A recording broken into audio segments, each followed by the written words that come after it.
ಶಿವಮೊಗ್ಗ ಲೋಕಸಭಾ ಕ್ಷೇತ್ರದಲ್ಲಿ ಬಂಡಾಯದ ಬಾವುಟವನ್ನು ಹಾರಿಸಿರುವಂತಹ ಬಿಜೆಪಿಯ ಕಟ್ಟಾಳು ಕೆಎಸ್ ಈಶ್ವರಪ್ಪ ವಿಚಾರ ಪಕ್ಷಕ್ಕೆ ಇನ್ನೂ ನುಂಗಲಾರದ ತುತ್ತಾಗಿ ಪರಿಣಮಿಸಿದ್ದು, ಸಂಧಾನದ ಎಲ್ಲಾ ಬಾಗಿಲುಗಳು ಮುಚ್ಚಿಕೊಳ್ಳುವ ಹಂತವನ್ನು ತಲುಪಿದೆ.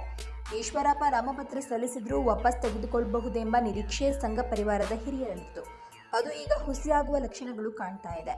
ಯಡಿಯೂರಪ್ಪ, ವಿಜಯೇಂದ್ರ ಸಹಿತ ಯಾರೊಬ್ಬರೂ ಈಶ್ವರಪ್ಪ ಜೊತೆಗೆ ಮಾತುಕತೆಗೆ ಸಿದ್ಧರಿಲ್ಲ.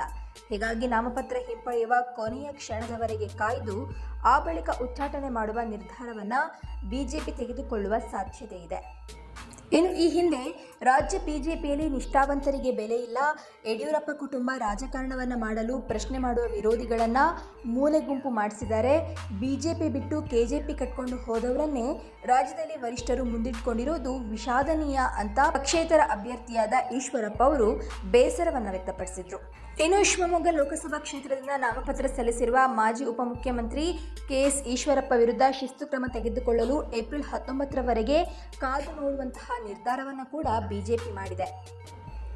ಇನ್ನು ಸ್ನೇಹಿತರೆ, ಬಿಜೆಪಿಯವರಿಗೆ ಒಂದು ಧೈರ್ಯ ಇತ್ತು. ಏನಂತ ಹೇಳಿದ್ರೆ, ಈಶ್ವರಪ್ಪ ಎಷ್ಟೇ ಸಿಟ್ ಮಾಡಿಕೊಂಡ್ರು ಕೂಡ ಪಕ್ಷದ ವಿರುದ್ಧ ಅವರು ಬಂಡಾಯ ಸ್ಪರ್ಧೆ ಮಾಡಲ್ಲ ಅಂತ.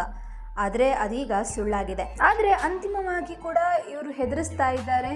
ನಂತರದಲ್ಲಿ ಕಣದಿಂದ ಹಿಂದಕ್ಕೆ ಸರಿತಾರೆ ಅನ್ನುವಂತಹ ಒಂದು ನಂಬಿಕೆ ಕೂಡ ಈಗಲೂ ಕೂಡ ಸಂಘ ಪರಿವಾರದ ಹಿರಿಯರಲ್ಲಿದೆ. ಇನ್ನು ಇವರನ್ನ ಸಂಧಾನ ಮಾಡುವ ಹಾಗೆ ಇವರ ಬಂಡಾಯವನ್ನು ಶಮನ ಮಾಡುವಂತಹ ಪ್ರಯತ್ನ ಹೈಕಮಾಂಡ್ನಿಂದ ಕೂಡ ನಡೆದಿದೆ. ಹಾಗೆ ಅಮಿತ್ ಶಾ ಅವರು ರಾಜ್ಯಕ್ಕೆ ಭೇಟಿ ಕೊಟ್ಟಂತಹ ಸಂದರ್ಭದಲ್ಲಿ ಕೂಡ ನಡೆದಿದೆ ಅನ್ನುವಂತಹ ಮಾತುಗಳು ಕೇಳಿ ಬಂದಿತ್ತು. ನಂತರ ಅಮಿತ್ ಶಾ ಅವರು ದೆಹಲಿಗೆ ಕೂಡ ಕರೆ ಮಾಡಿ ಕರೆದಿದ್ರು. ಅಂತಹ ಸಂದರ್ಭದಲ್ಲಿ ಏನಾಯ್ತು ಅಂತ ಹೇಳಿದ್ರೆ, ನೀವು ಸ್ಪರ್ಧೆಯಿಂದ ಹಿಂದೆ ಸರಿಬೇಕು, ಪಕ್ಷೇತರರಾಗಿ ಸ್ಪರ್ಧೆ ಮಾಡಬಾರ್ದು ಅನ್ನುವಂತಹ ಮಾತು ಇತ್ತು.